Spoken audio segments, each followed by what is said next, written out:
Call to order the Arvada City Council workshop for April 9th, 2018. Roll call. Here. Mayor Pro Tem Marriott. Here. Councilmember Pfeiffer. Here. Councilmember Ford. Here. Councilmember Jones. Here. Councilmember McGough. Did you call my name? Yes, I'm just here. did. Councilmember Miller. Mr. Jones. I'd like to make a motion to excuse Councilmember Miller from tonight's workshop. Very good. Motion to excuse. She did say she would be watching us tonight, so hello, Ms. Miller. Hope you're recovering well. That passes 6-0. Next, we have 3 workshops, or 2, and then some updates. Mr. Devon? Yes, Mr. Mayor, members of the council, it's my pleasure to introduce the Organization Development and Alignment and Integration item. I believe Director of Human Resources Linda Haley will lead this off, and also with her is our Organizational Development Manager, Noelle Oberg. Good evening, everyone. How are you? Excellent. Excellent. Uh-oh. We were ready. I think with the vote and the black screen, it went completely black.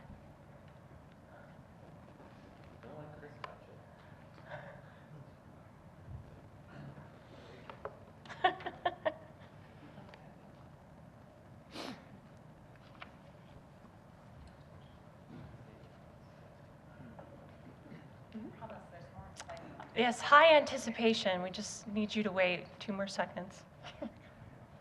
Try it. There we go. Okay. Excellent. It's good to see you again. So Noelle and myself, and I'll introduce Noelle a little more formally to you in a minute, we want to spend about the next 20-25 minutes with you giving you our organizational development update for the city of Arvada. And we're very excited to share some great things that have been happening. It's been since August of 2016 since I gave you a formal presentation about organizational development. And at that time, we had officially launched our new vision, mission, and values for the organization. We had gone through work with consultants to do a full assessment of the organization and talk about priorities, both operational and strategic, in further implementing the initiative. And at that time, in August of 2016, we as a staff realized it would be to our benefit and to the city's benefit that we have a dedicated in-house person to further implement the OD initiative. And so we worked with you all and worked very diligently with leadership team who had full backing and support and saw the necessity for very deliberate, organized organizational development at the city, and saw the need for this position, so much so that several of our departments pitched in funds in order to fund this position with existing budget dollars, which was great. And then with your support, we were able to get approval for that position. So what's happened since August of 2016?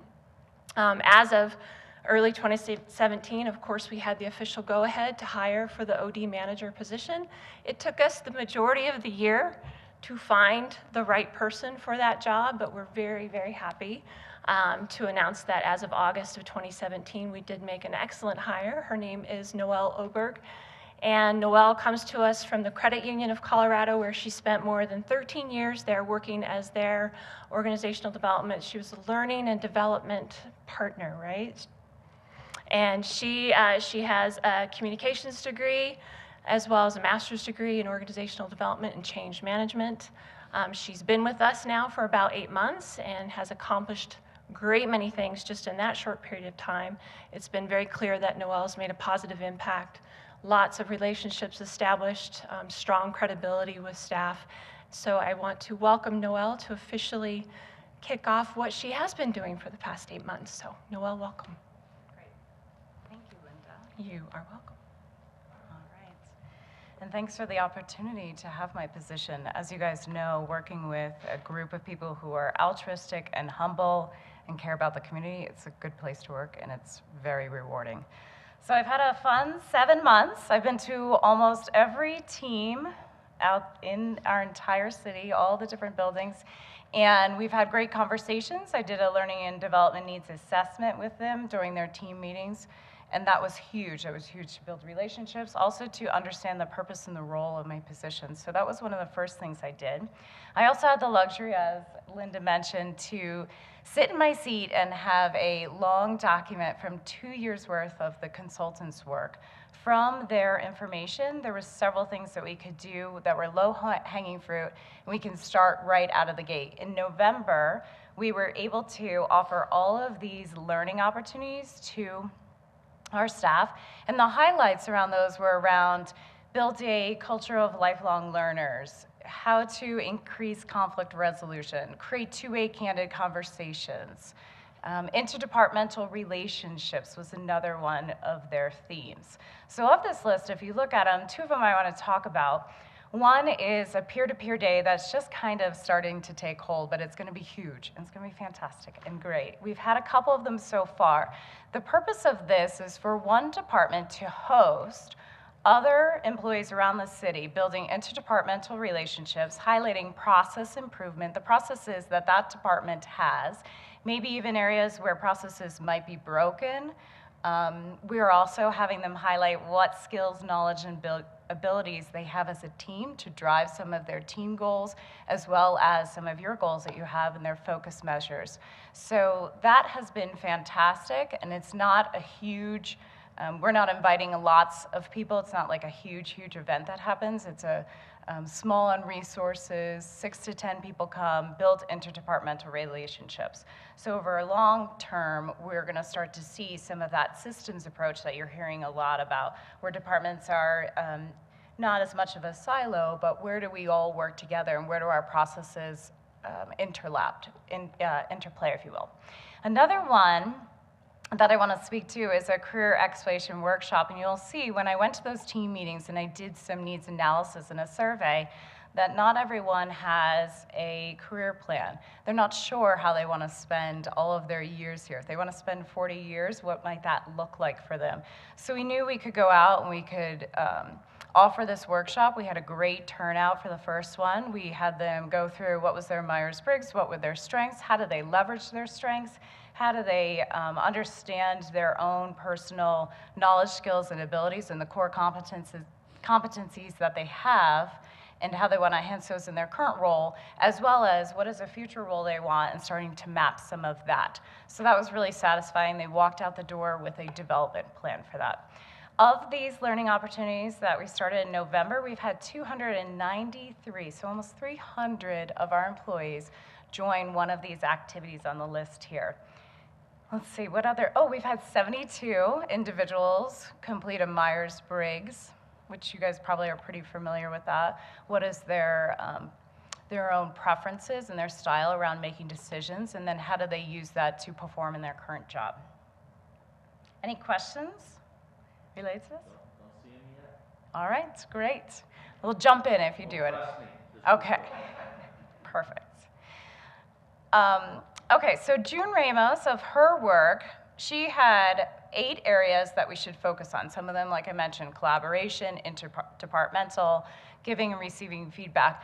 All of their data over those 2 years, we were able to collapse it into these 4 strategic areas of focus so that we can start aligning specific goals and measurements to see the results that we want to over time.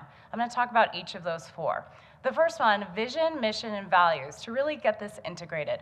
So our goal there is that we want all employees to be able to recognize, replicate, and reinforce the mission, vision, values of the organization.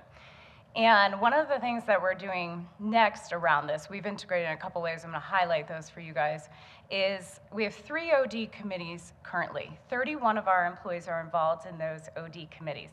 We have an OD outreach, we have an OD leadership systems team, and we have an OD project team. So the OD outreach committee, their charter is how to keep this mission, vision, values alive. And this week, we're going to meet on Wednesday, they've decided that they want to see a team building event within every team that's connected to the mission, vision, and values, and what does that mean for them in their individual roles as well as their team. Things we have done since Linda has been here last. We had an anniversary celebration. Food trucks came in July of 2017. The employee committee has integrated their recognition and also selection for the employee of the quarter. It's part of the application now for that employee of the quarter nomination distinction. I'm also going to talk to you more about TrackStar, which is our employee performance management, which is one of the 4 buckets for our strategic area of focus with organizational development initiatives. TrackStar has aligned our values that employees now are writing their goals correlated to that. We've included behavioral questions in our recruitment process. Each department came up with their own creative way to display the mission, vision, values. You've seen some of those pictures. I'll show you some. Hopefully you're starting to see them around in city buildings and departments as well. And then when I was at staff meetings, pretty quickly into my job, I noticed that folks were saying, dream big, what does that mean in my actual job? So I started doing an activity. Here is an example of that activity. This is an employee at our water treatment plant. Travel all 50 states as a personal, and then get all those regulations completed by the end of the year. Majestic view, this is how they're displaying mission, vision, values. This is wastewater team, having a good time. And this is our print shop as well. So we have our customer-facing locations that are displaying them. We also have one that might not necessarily be a customer focus in, and they got to pick and design all of this themselves. Second area for OD initiatives is employee development. Ultimate goal there, with leadership and organizational support, have employees leading their performance and their career development. This is a shift not only for our organization, but for many organizations. How do we empower our staff to be able to get done what needs to be done for our customers in a timely manner, making good decisions? How do we do that? But we also do it with the support of leadership in the container. One of the things we are about to launch, we've done a great deal of analysis, design, and we're ready to implement, is in Arvada University. Has a variety of different tracks. I'll show you some of the things that folks wanted in those tracks, and then we're gonna launch it pretty soon, probably in the next month or 2 months. Of course, the committees are helping. What is the best way to launch this for staff and individuals? Here are the highlights. Each of these are facets of our organizational development compass that I know you guys have seen before. That really is our system and our filter. How are we operating? How do we know we're efficient? And these are measurable, attainable behaviors and competencies that we can start to hold each other accountable to even more and speak to them that way. Okay, when I went out to teams and I gave them the needs assessment, this was one of the questions that was really important to me. This is phenomenal to be surrounded by folks. 90% of our peers, my peers, have short-term goals. 85% of them have long-term goals. Awesome. Here's an area of opportunity for us. So 40% of our employees do have a career development plan. 60% don't at this time. Our hope and a metric we want in place is for this to be close to 100%. But still, great, 40% are there. How do we move that needle be even stronger? Here's a second area of opportunity for us.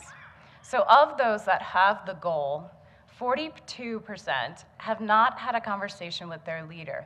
So this is one that we're gonna see an overlap. How do we upskill employees to drive that conversation? How do we also create the container for leaders and leadership development to host and facilitate that conversation so it's a partnership in both?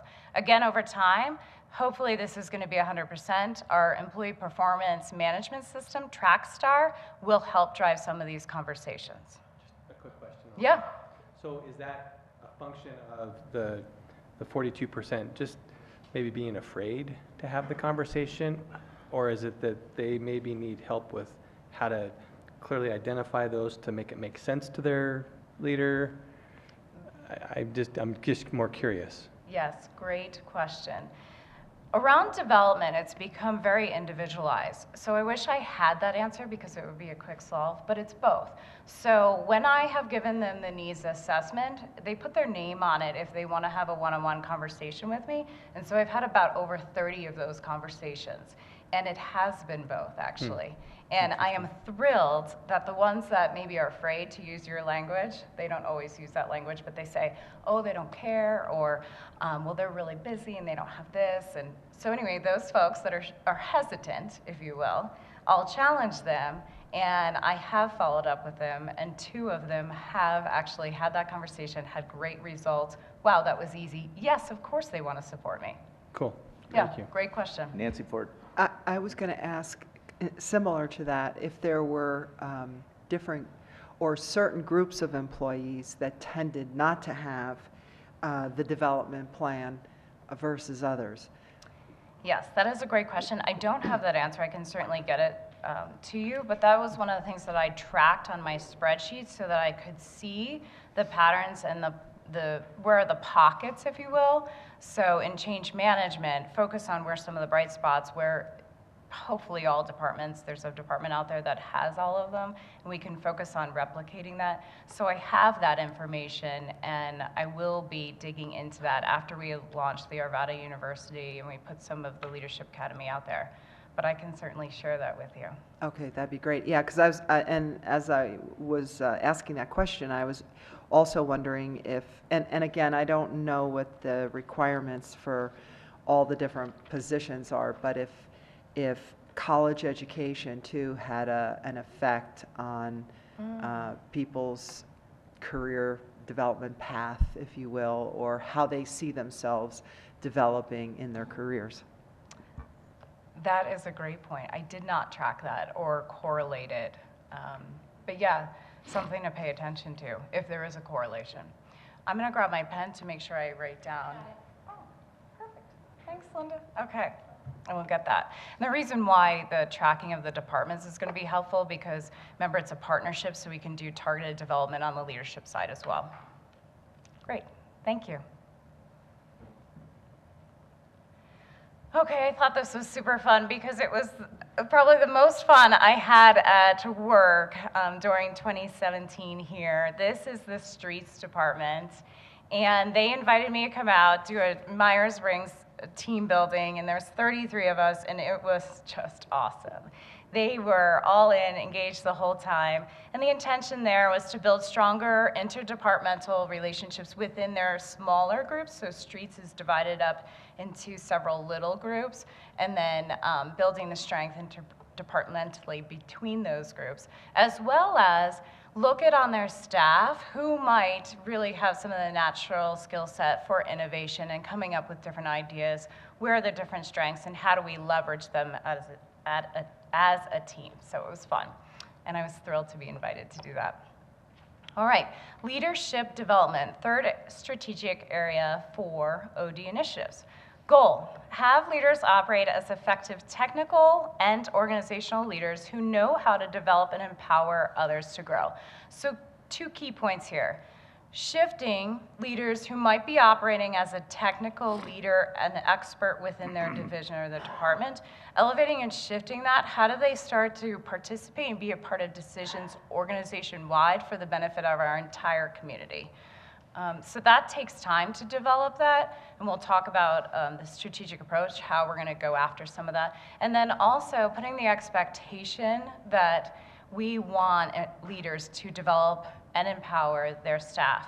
We know that about a third of our workforce is ready or eligible for retirement, maybe not ready, eligible for retirement.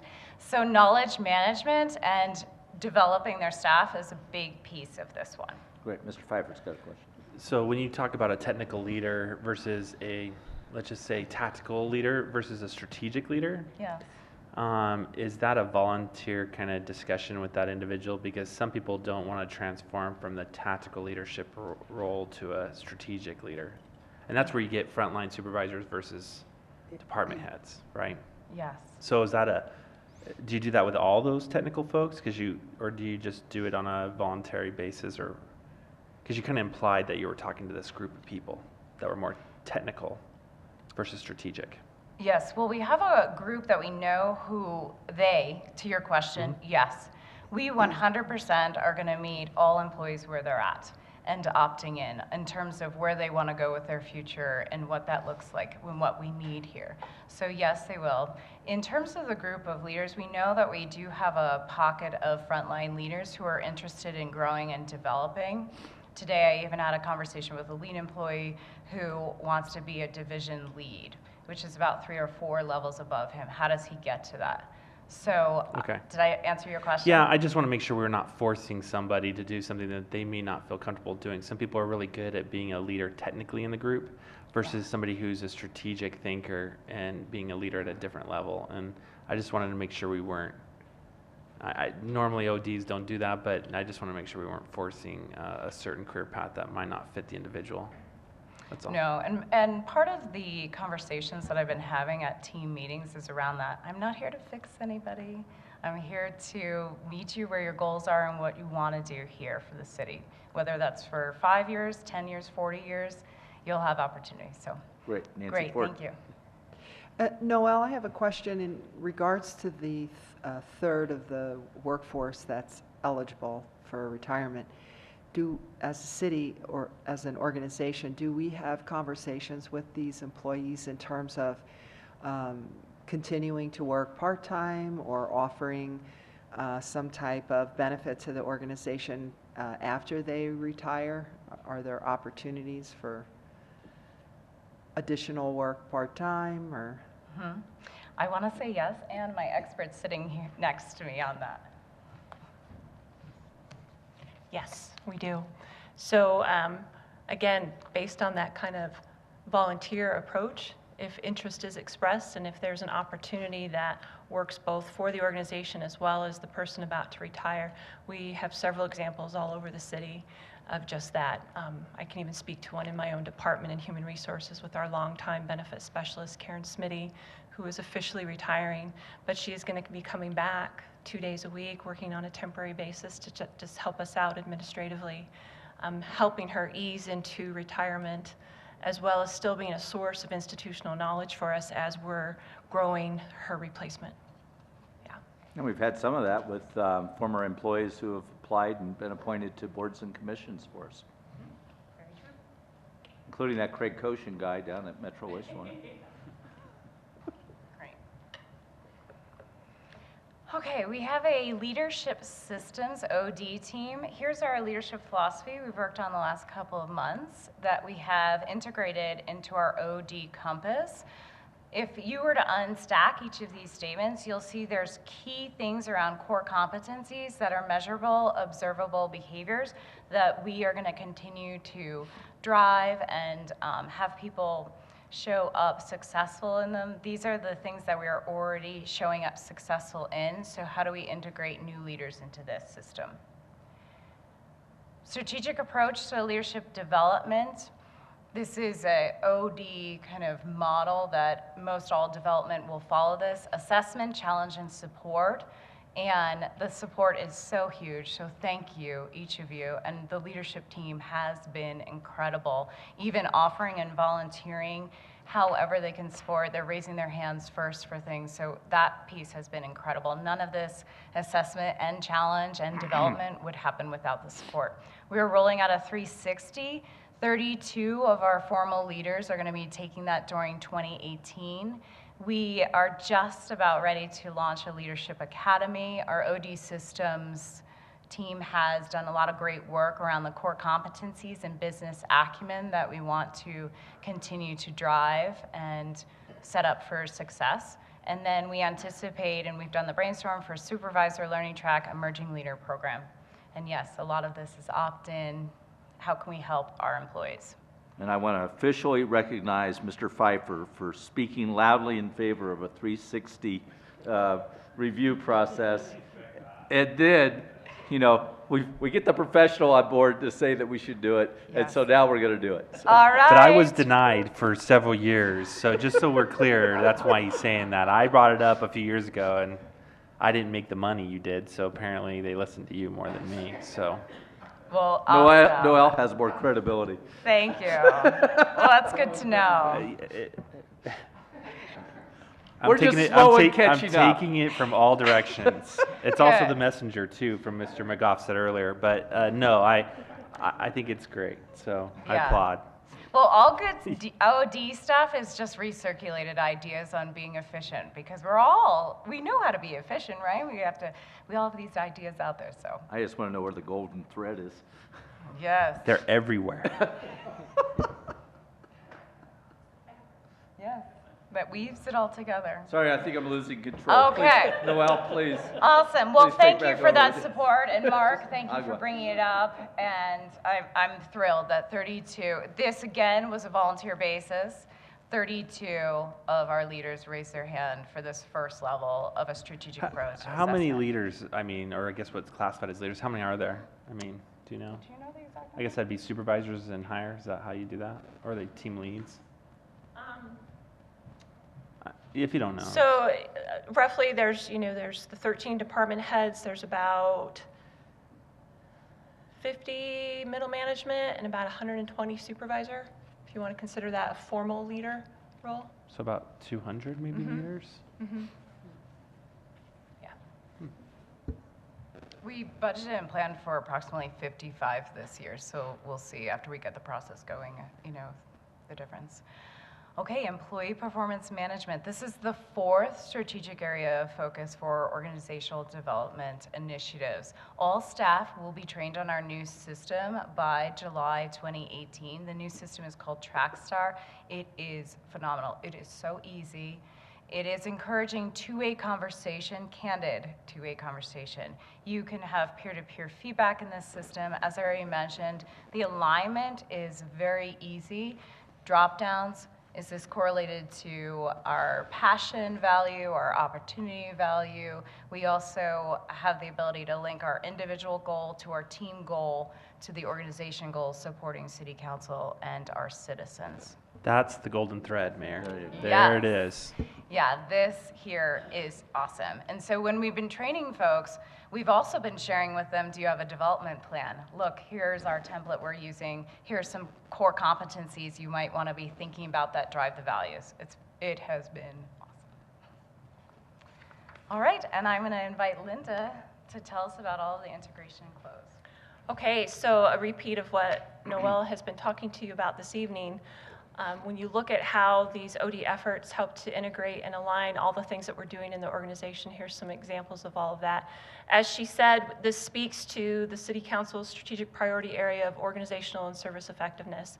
We're literally aligning our individual talent to deliver superior services to our community.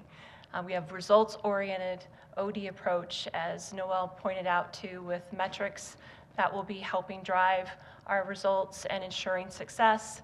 The system-wide approach, citywide approach to leverage our talent citywide is, again, collaborative, communicative, breaking down those silos, which of course has many benefits and impacts, which we'll close with. We're very excited about this work that's being accomplished. We're thrilled to look to the future for this organization and see that we'll have this talented workforce for years to come. Employees who are empowered, engaged, knowledgeable, and willing to do the right thing. Our increased leadership bench strength, which will continue to provide that consistent, exceptional service to our community, will become one of the leading organizations in the area because we have values-driven employees who are driven to do their best work thanks to these OD efforts, giving them the support and tools that they need. Obviously, this culture will be created of these lifelong learners who find the best solutions for our community, and ultimately we all benefit. So with that, we are open to more questions and Mr. comments. Pfeiffer. So Linda, help me remember, did we do an employee survey? We did. And when was the last time we did one? We just completed the top workplace employee engagement survey in November of last year. Do we use that for part of our OD plans and Yes, so that's forth? informing our OD efforts as well. And so do you, maybe you can highlight for me how the linkage to that employee retention and OD can come together? Because I think there has to be an employee retention involved here for career development and personal growth and so forth. Is that all intertwined? And Absolutely. Those will be several of the metrics that we'll use, Bob. looking at the common metrics that we can consistently rely on with turnover rates, retention rates. But the data that we got from that employee survey is not only department-specific, but citywide specific. So we see some very clear trends and gaps on where our employees feel valued, where they could be helping us improve our organization. Those efforts then feed the actual work that we talked about to you tonight. We then measure the value and effectiveness of those OD efforts by looking at retention. So an example would be if we've got employees who show that they want to grow and develop in this organization, and they give us feedback through the survey that they feel their manager could be doing a better job of supporting their growth and development, what are some interventions we can create for those managers, leadership development types of work.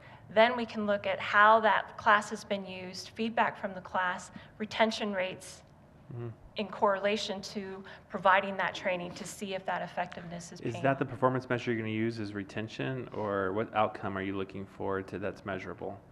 Well, a I think tangible number. that's a measure that we will use. An outcome I would look at towards that is, are we seeing increased levels of retention year over year in direct relation to the training that we're providing Yeah, to that's help the with question, leadership because and it's a development? little subjective, so I'd like to see a tangible Yeah. measurement Yeah. associated to the Is there performance. anything more? Yeah, some of the metrics we are proposing are leadership retainment of their staff, and not necessarily within their group, but retaining a employee of theirs to promote and develop into others, so into other departments or even teams. So that will be per leader, and also how many internal promotions. That's one of the ones that are on deck. All of these are proposed metrics, by the way, so they're ones that we're going to have to finalize with leadership team very soon, in the next couple of weeks. Another proposal that we have is around these programs. The return on investments that is correlated directly with the outputs of their individual performance. So watching, in our Leadership Academy, watching a before, during, and an after for an entire results system evaluation, which is an OD tool that you look at when you're measuring performance programs. And one last question. Well, there could be some out of this one, but how are you associating your work to the police department? I would assume it's a little bit different. Being a paramilitary, they need to be out there. Leadership skills you teach there might not be the leadership skills they need to be a sergeant or commander. How is this program benefiting and supporting the police department? Well, honestly, the police department's been one of the biggest fans of this so far. They've been the ones stepping up and reaching out to Noelle proactively, knowing the work and tools that she has for them. They've proactively went out and sought her assistance to do a number of things, because so much of this work is actually very much the same thing that you see the police department, that the work they've been doing on in training and developing their own employees. So there is a relationship, even Hand though in hand. Oh, yeah. they operate a lot different than a typical employee. Okay. All right. Mark Thanks. McGough. Thank you. Very informative presentation. Thank you for that. A few questions. As I was looking at the impacts, benefits, I was thinking one might be talking about reduced turnover of employees, but you spoke to the other side of that and using the word retention. Right. So we're doing some measuring along that line, right? Right. Okay. Will this result then, as people are prepared better for promotions, that will result in more promotions, career development, promotions from within? Okay. A couple other things. Are we still utilizing the teams we called ninjas to look at work processes? Absolutely, yes. And do you consider that one of the OD areas of that you're concerned with, or is that? When you look at, golden thread, fabric, hand-in-hand types of things, the ninjas whose charge is to work with employee groups throughout the organization to improve efficiencies, improve processes. Yeah. The ability for people to work collaboratively, to work towards more creative solutions. Okay, so we still have that feeds in yes. place, and that's part Yep. of it. And how about the stretch assignments? Do we still have the stretch assignments? Okay. Yes, we do.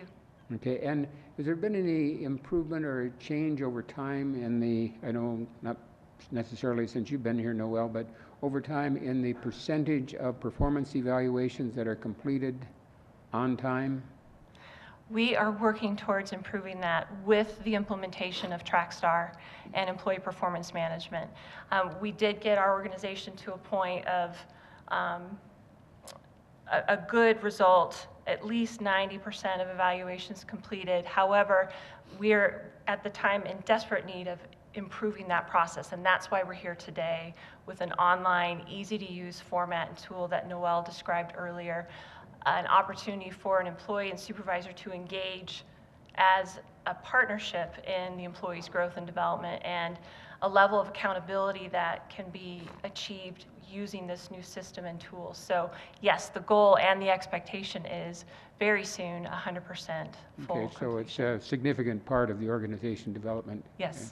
Okay, and another thing, last thing that I have is, you can tell us some more about the Arvada University. Sure. You alluded to it, and it's on its way, but will somebody be able to We're get going to a tap deeper- you to be an adjunct professor. Oh, that's what I'm wondering. I'll let Noel speak to it. What will be the course content of Arvada University? Yeah, great question. So I'm going to head back to this slide so I have some of the information. So from the consultants' work, they said we really need employee development, and I would have gotten my hands slapped if I didn't go out and ask the employees what they wanted. So hearing from the employees, this is what they want. So what it's looking like the alignment will have technical tracks. IT is offered to host several things that they know are kind of a lower skill set, comes in through their help desk as frequent questions. So we might have that technical track. Some of these that you see up here might be around decision-making, emotional intelligence. Emotional intelligence was also high when employees wrote down, what would you like to see your leader displaying more of? Emotional intelligence came up there. We're gonna have a leadership track. Those who are interested in Supervisor 101 track. What is the other one that we're starting? We're in the design phase right now. It's pretty much laid out to about 5 different tracks. I'm sorry, I don't have it in front of me. But those are the kinds of things that folks can opt into them. Also, what came up was onboarding. What does it look like to be a new employee in our government and to support our communities, which would include customer focus, results driven. How do we have conversations with anyone who can be media now, because everyone with a telephone, right, could be part of media. So that will be our onboarding track. So will these be defined units that somebody starts, Yes. studies, and completes, and Yes. has some certification or acknowledgement that they've completed a unit of study?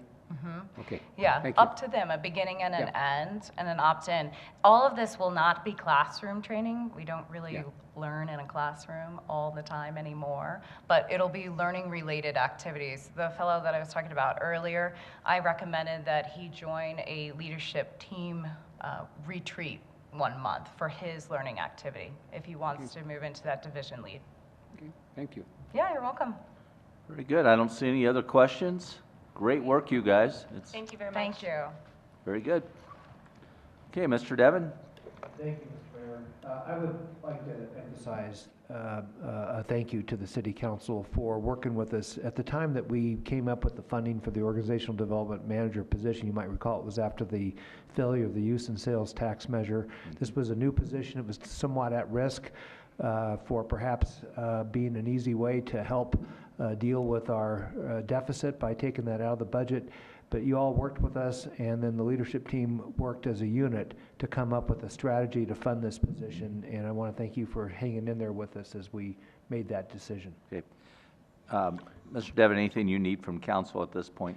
No, you all made great comments and questions and so forth, so feedback, so we will take that and refine it and use it for. Very good. Keep moving forward. Yes. So, Mr. Mayor, members of the council, the purpose of this workshop presentation is to discuss the reauthorization of debt.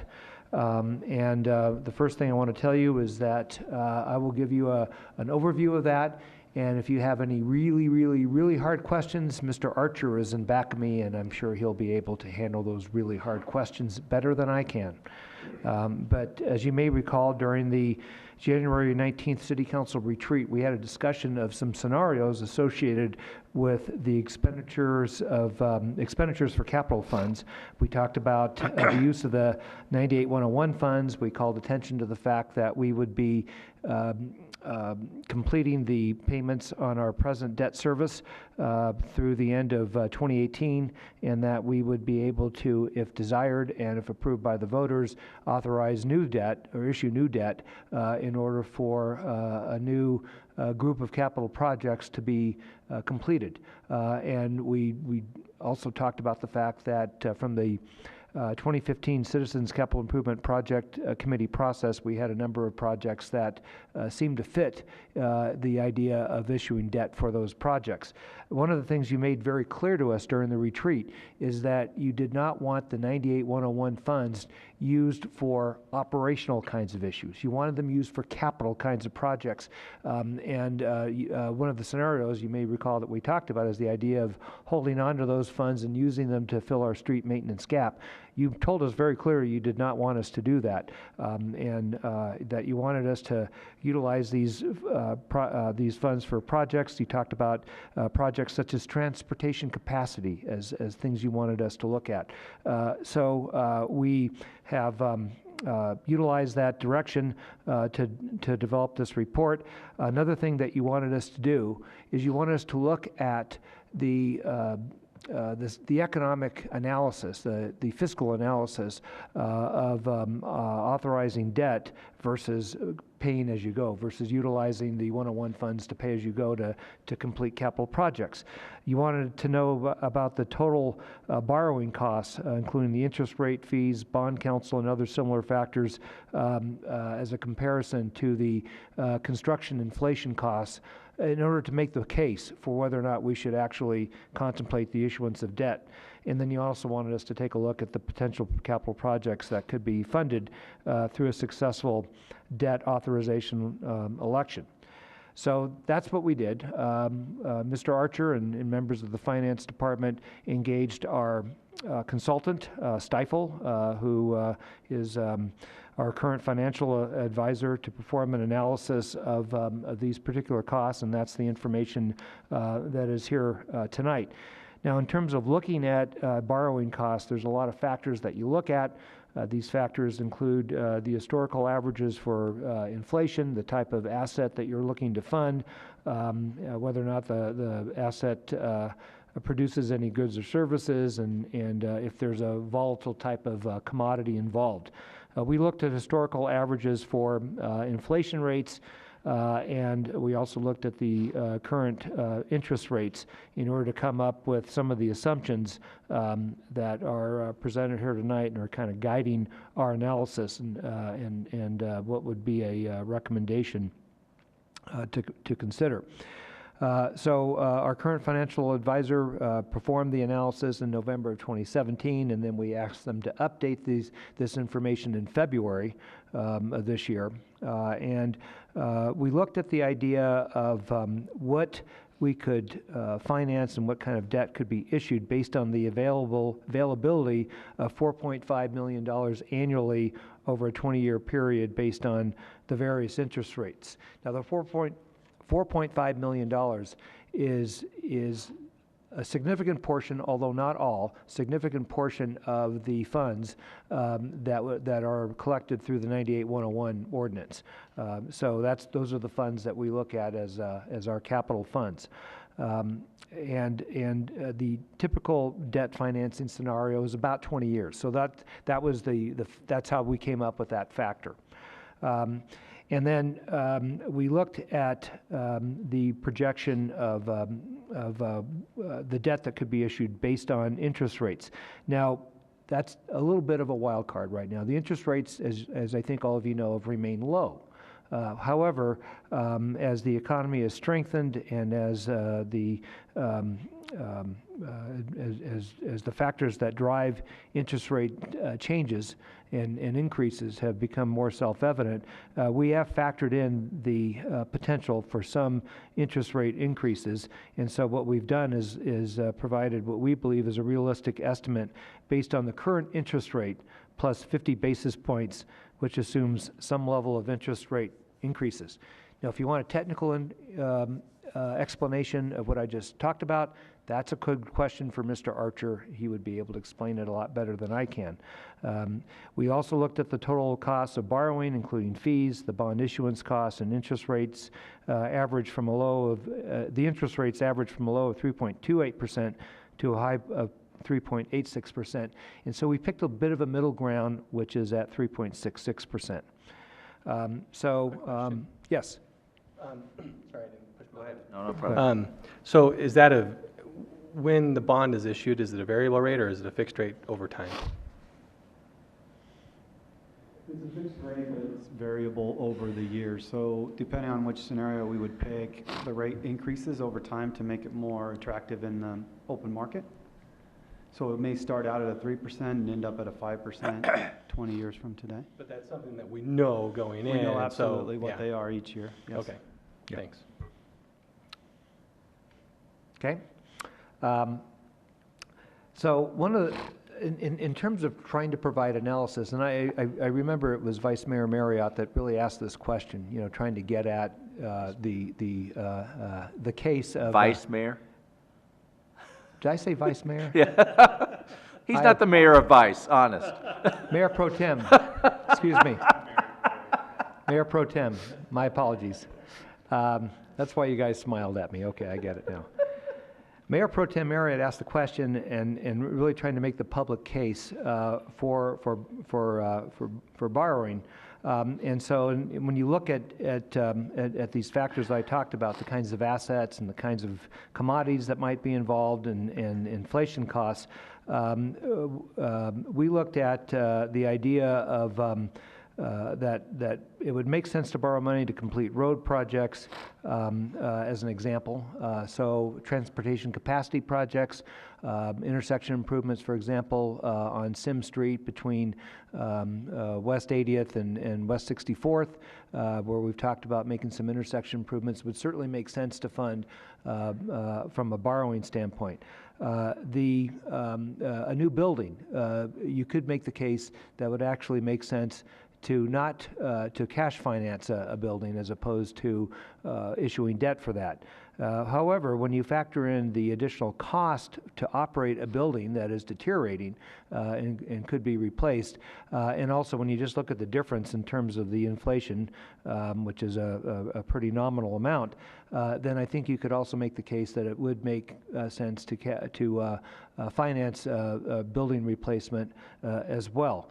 And I use the specific example of the Myers Pool as an aging facility, which we have to, or actually most likely the Apex Parks and Recreation District has to continue to put in some level of cost to keep that aging building and the aging assets, mechanical assets and so forth to continue to operate, as opposed to maybe financing, debt financing and actually doing the construction all at once.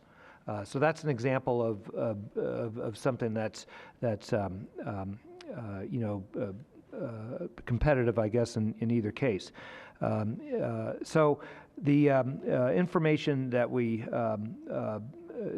goes into a lot greater detail in the attachment, which is the report that Stifel actually issued based on the scenario that we believe is the most likely, which is the current interest rates plus 50 basis points, providing an amount of money that would be issued, debt issued at right around $63 million. And of course, we would add that to other funds within our capital program to come up with a list of projects that would be considered for financing. Now, in terms of those potential capital projects, we provided a list for you in the report. Now, this list is meant as an example. It's not meant as a recommendation. The recommendation would come when we present, when we go through the process of looking at all of our capital projects and present for you the next iteration of our 10-year capital improvement plan. And I would expect, and we actually have a couple of workshops scheduled over the summer, I would expect that there would be a lot of discussion with the City Council over what those projects ought to be. The projects that are listed in the report include projects that were discussed and listed, recommended, in fact, by the Citizens Capital Improvement Project Committee back in 2015, as well as other projects that are on our list or have been mentioned to us, mentioned to us through community meetings and other things along those lines, and also discussions that we have had with the City Council in association with the strategic plan or just other conversations we have with you. So there's quite a range of projects there, and I think probably every one of them deserves some attention, and there may be some others that you may offer to us at some point in time in the future that you would like us to consider. So please keep in mind that this is an example of projects that we would look at and not necessarily the final list. Any questions regarding that? Yeah, let me start off real quick here, and then I'll turn it over to Nancy. One of the issues, I think, anytime you go to an election, to the folks, is to have a specific project list. Right. And so I think it would be crucial for us, if we're going to go that route, to have that project list lined up so that we can tell the voters, this is what you will get if you vote yes to reauthorize these bonds without a tax increase, Right. but reauthorization of use of bonds. So with that, Nancy? That's a good point, Mayor. I wanted to ask, I probably have asked this before, but when this bond issue, when was this last bond issue passed? And what was it for? And what was the cost of the bond at that time? 1998. Mm-hmm. It was for 72nd Avenue and some additional That's what I thought. improvements on Kipling Street. Mm-hmm. And off the top of my head, I don't remember the original amount of the bond.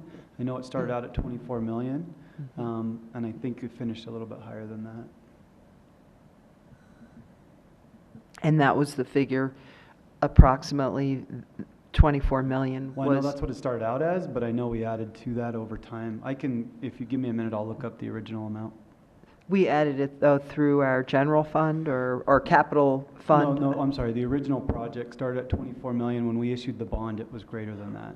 So Okay. give me Okay. 1 minute and I'll look it up. Thanks. Great. Other questions?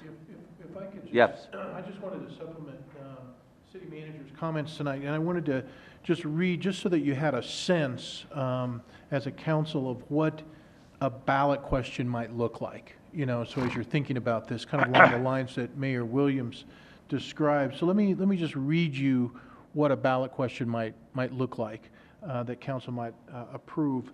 Without imposing any new tax or increasing any tax rate, shall the City of Arvada debt be increased up to X million with a repayment cost of up to X million, subject to the following limitations. The proceeds of the proposed debt shall be spent for the following purposes. That's what the mayor was speaking to, right? The city may pledge to the payment of the debt such city revenues as the city council may determine. And finally, the specific terms of the debt shall be determined by the city council as necessary and prudent, and may include a provision for early repayment with or without a premium. And so, should City Council wish to move forward on this, and we're working on what Mr. Devon spoke to as to which projects would we include and what would the size of this bond issue be, you know, we could certainly do different drafts of proposed questions and then run those drafts off of council at a future workshop. We'd need to have the council actually set a ballot question, certainly no later than the end of August, in order to certify it to the appropriate folks in the county ahead of time. I just wanted to make sure I included that. Mr. Jones? So with that, if that was the path that we took, once, and again, I recall that when we did the ballot initiative last time, once that ballot initiative is out, then who runs that communication and who runs the campaign, as it were? That's a around- great question. One would believe that there would be a citizen group that would certainly not be using city monies relative to that ballot question. You would be prohibited, the city would be prohibited, in fact, in promoting, other than just simply, presenting the ballot issue. The city couldn't be involved in the promotion of such ballot issue, but presumably there'd be a committee of interested citizens who would take on the campaign. Would it be inappropriate for me as a member of council to donate money to that initiative? I don't think there's any restrictions on that piece, but certainly the restriction would be any expenditure of any city monies, certainly any discussion of the ballot issue in terms of, we really hope everybody votes for this. Once the ballot issue's been set, we can't get into any of that. That would be contrary to the Fair Campaign Practices Act. Okay, thank you. Mr. Pfeiffer? I would ask that if we were to go down this path, we do it earlier than later. I think if you wait till the end of August, if we wait till that time, I think it doesn't get enough time to have the community conversations, the debates, all of those things. So I would encourage that we make a decision a lot sooner than waiting last minute. So, Ms. Ford? Well, I was thinking about Denver this past election. Is there anything that they did that we could learn from, or that we could benefit in terms of offering a ballot measure? Well, I believe there is, Councilmember Ford, and I think what Denver did in their initiative, I think was called Denver Structure or something along those lines. But it was very similar to this. It was issuing debt based on available resources and not raising any taxes. Part of what I think made that successful is that the city leadership got behind that measure and openly promoted it and openly advocated for it. And I remember quite distinctly, the mayor, I believe, said during the retreat back in January that if we go down this path, we would want to go down this path with firm leadership from the community advocating on behalf of this. And I think that's really would be a very important aspect of this particular measure, and I think that's what helped Denver to be successful. I think I'm sure there's other things that we could look at in terms of studying what they did, and I'm sure we will do that, and I think that's some information that we can probably present at a future date in some manner. In summary, there was a unified, in my opinion, unified leadership that really helped to promote that measure. Mr. McGough? Yes, just want to say that I'm strongly in favor of preparing a ballot issue for the bonding, and fully agree with Mr. Pfeiffer that we do it as quickly as we can do it so that we have plenty of time to promote it within the community. Mr. Vice Mayor? Thank you. That must have been from your other state of employment. Yes. We won't go there ever again. Okay. I answered a much worse around my own house, so it's okay. A couple questions, just broad questions about a number of different things. If we were to issue bonds like this and essentially borrow money, a really pretty big amount of money, how quickly can we deploy that money? I mean, that seems like a several years long process to after you've issued bonds to actually get that money deployed and active. Mayor Pro Tem Marriott, you have a limit of 3 years to have spent these funds. Okay. And so these projects, while they don't necessarily have to be shovel ready, we have to be pretty much ready to go. A lot of the projects that you'll see on this list, we've already done preliminary design or have a rough idea of what it would take. And so that's one of the conversations internally, is to make sure that we don't put any projects up that couldn't get done in a 3-year period of time. And they have to be actually not contracted for, but completed, punch list off, and paid for. Yeah, what ends up happening is if we don't complete them inside of a 3-year period of time, we're subject to a bunch of whole arbitration and items like that we would end up having to pay additional funds. Okay. Is there any, and, you know, any way of, I know we have, you know, significant money in the city in different places in our investment account and as fund balances in various funds, and I know those all serve a purpose, but of kind of deploying the money by that method and then replacing it with bonded money, and kind of shorten up the repayment time essentially, you know, because if it takes you 3 years, you've got kind of 3 years of interest with no, you know, no result of that interest. Certainly, there's possibilities of different ways to finance the projects. If we do issue debt, we start paying immediately. Mm-hmm. I'm going to ask Mr. Daly to help me out on this one, but I know we can pass a resolution or an ordinance that would allow us to start beforehand and then refund parts of that, so we can kind of gain 6 months or a year. Mm-hmm. But usually you're talking about stuff related to maybe bond counsel or finance help, not necessarily work done on the project. So even things like property acquisition and stuff like that can't get moving that quickly, or? I think it's a great question, and I think it's one of those that I'd like to explore with our outside bond counsel about just what the rules are, and we would certainly have those answers for you at a future date when we're talking about this specifically. Okay, so, and then I've got a question from Mr. Archer, just to, you know, give me the kind of the bonding 101. If you look at the memo in the package from Steffel under page 1, where it talks about a par amount of $56 million and a premium of $7.2 million. That premium, that's additional money they're going to, that I don't know, I don't even know how to kind of how to say it, but it's the bonds sell for a $7 million premium essentially over their par value. Is that correct? That's correct, because we're going to pay a higher interest rate than the going rate. And so the reason, right, that's what I was going to ask you then. So I was assuming that's based on an interest rate that we select. Is there a kind of a linear relationship between selecting the lowest rate versus selecting a higher rate and getting a bigger premium? I mean, why would you not just bond a bigger amount at a lower rate versus a smaller amount with a premium at a bigger rate? Or certainly what I asked Stiefel to do was to generate the most amount of money that we could get up front, and that is why they then generated the premium. There's many different ways to skin the cat, obviously, and each scenario that you represented is one we could look at. Okay. And is this thing we have here just, for instance, an example? Absolutely. This isn't really a necessarily. And how would we choose, you know, would we get some scenarios and choose from a scenario approach? Is that how we would do it? And is that a council decision or is that a staff decision? And how would we do that? It's both. Certainly what we would be looking at is trying to figure out how much we want to bond for.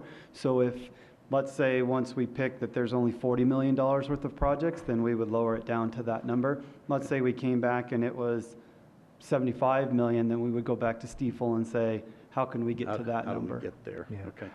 But obviously that would then change your all-in interest costs too, and so you're kind of trying to balance that versus what your ongoing inflationary costs are. Right. I think one of the other issues that variables is what projects are the highest priority to the city council.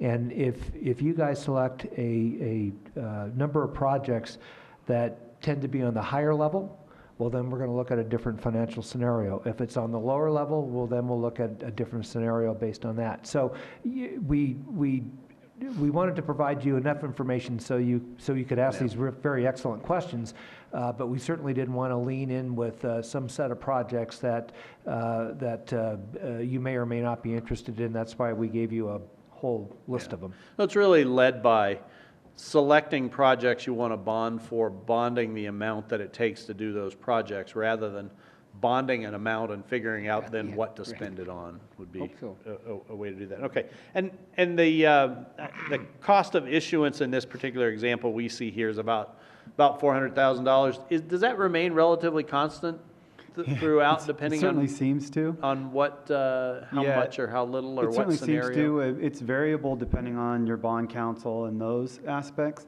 For our financial advisor, they're limited to a maximum amount, no greater than a certain number, and theirs is based upon what we issue. So if we issue 10 million, it's a certain price, and then it caps out at a certain number. The other ones were pretty much subject to what's going on in the market at that time, how much time needs to be spent, and et cetera. But 400 to 500,000 is usually what we end up paying.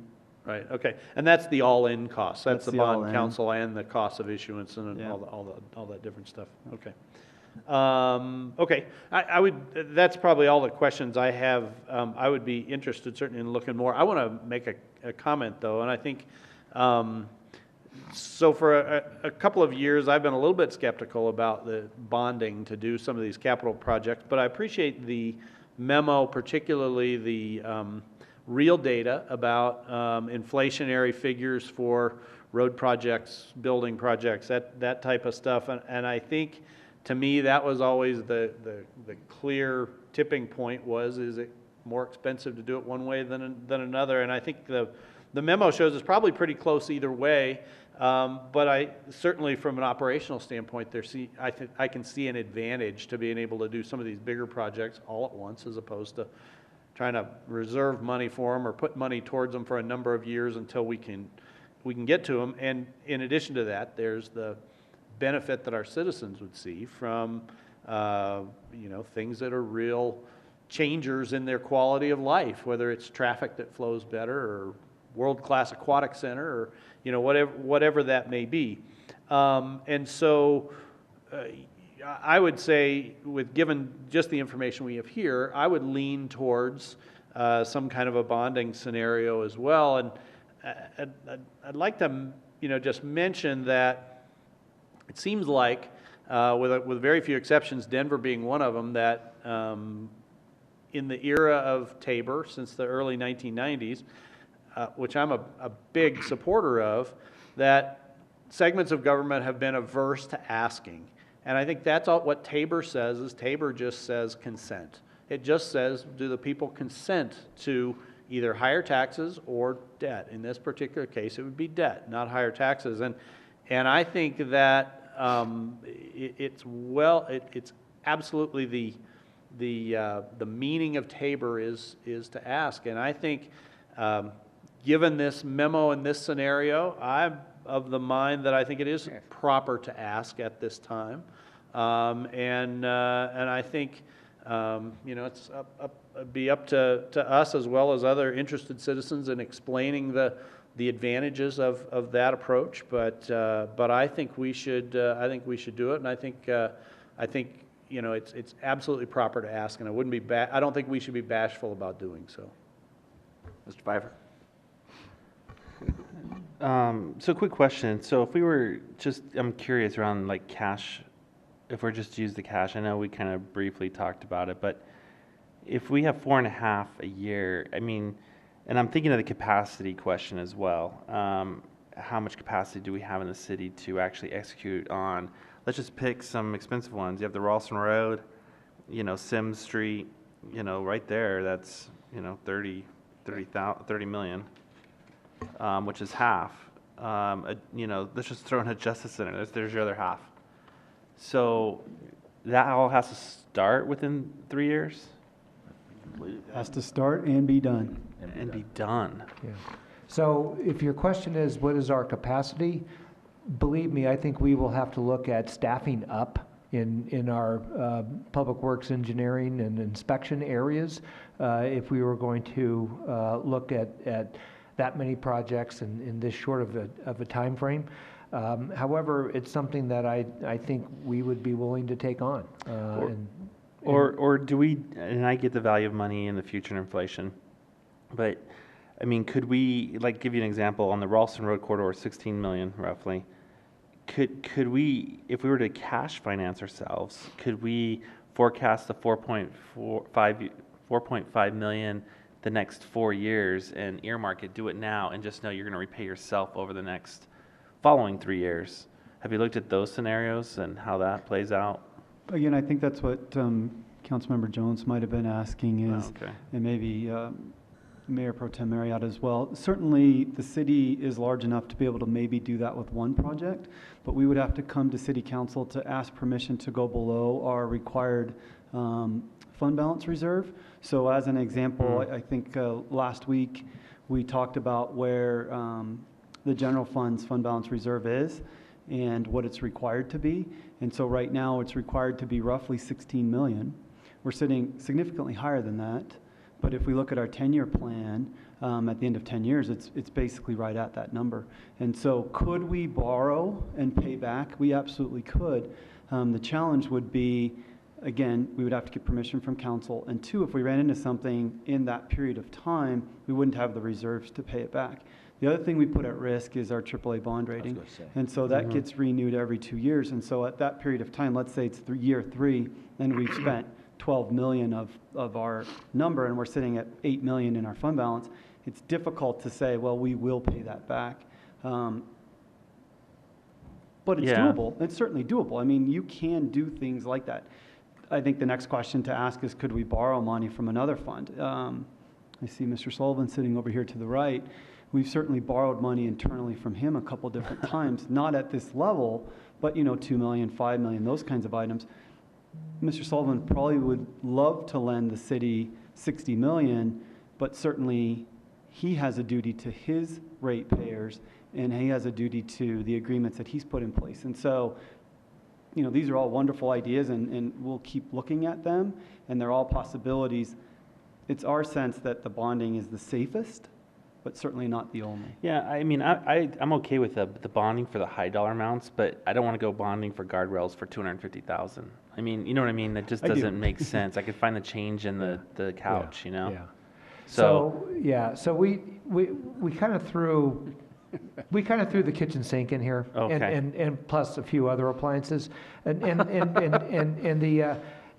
part of that was looking at things that we knew we could do right away, guardrails being one of those. But really, we anticipate that you would direct us to look at the larger projects that would make a significant impact to the issues that our residents face day in and day out. Transportation capacity being probably chief among those. Facilities, the Myers Pool being one that you would, I'm sure, be interested in us looking at. And maybe some the city facilities. And parks and things like that. Now, I think the Justice Center was brought up as one idea. I mean, certainly that's something we can look at. We actually think there might be some other options for that down the line in the future. Well, we would be looking at the whole campus, wouldn't we? Yes. Okay. Yes. Yeah. Yeah, I'm good with that. I just want to make sure that we're doing like things that are huge impacts, that are noticeable and are long lasting.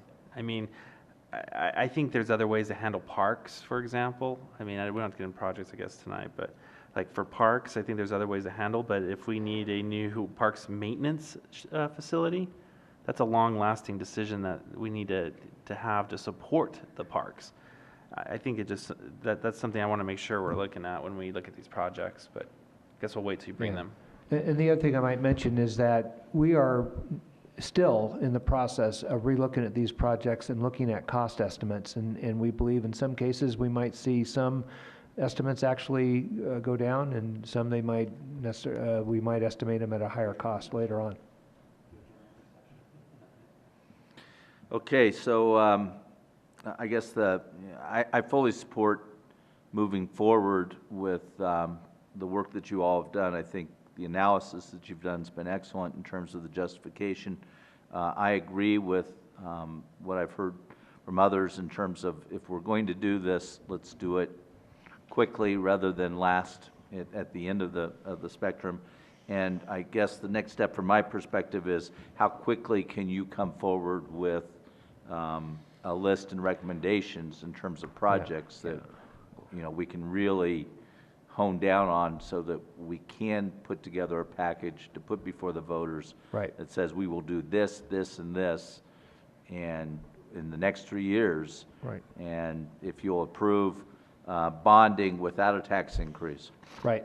That's a great question, Mayor, and I noticed that really all of you expressed that in one way or another. We have a workshop scheduled for July the 23rd wherein we would present staff's recommended list for review and discussion. If there's a desire for us to come forward sooner than that, we'll take a look at some options for doing that. Let's do it. Okay, I would probably want to at least reserve the idea or ask you to think about the idea that we may need to either schedule an early workshop or maybe a Saturday to review these projects and get some input from all of you. So, You bet. so please be aware we might be asking for that so that you can really sink your teeth into some of these projects and have some good, robust discussion. And I think you've said that to us before. If there's something really important, we're not afraid to spend more time to correct. look at that. So we will come back to you with some revised dates here and let you Yeah, give us some feedback on that. I think July is too late, so. Okay. Councilman Report, to answer your question, in 1998, it was a refinance, and it was a combination of a refinance of a 1992 issue. So the 1998 refinance was 16 million, and it was added to a $39 million refinance from 1992. So all in, it was approximately 54 million. Thank you. Okay, I don't see any other lights. Mr. Devon, do you need any other direction or anything else no. you want to? Nothing else coming before us. We stand adjourned. Thank you. Okay.